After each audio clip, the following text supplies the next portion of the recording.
Nvni stock analysis and price predictions for this is next week, right? Am I buying or am I not? Which is quick and short 1 minute video till the end to find out, which I think is very, very interesting. Now, Nvni with a 7% correction. If I zoom out, you will see that my double break that I was waiting for actually did come to fruition, but unfortunately, BEs got immediately hit, and this winner, so-called, now it's a 0R, and all that to say that I'm looking now for a re-entry. Not in a way where I'm going to randomly buy, but if I do see the price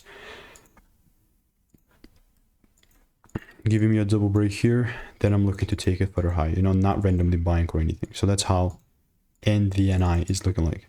So yeah, man, like, let me know what is your opinion on this. Like, all I'm certainly doing in the meantime is I'm just waiting for roles to be met.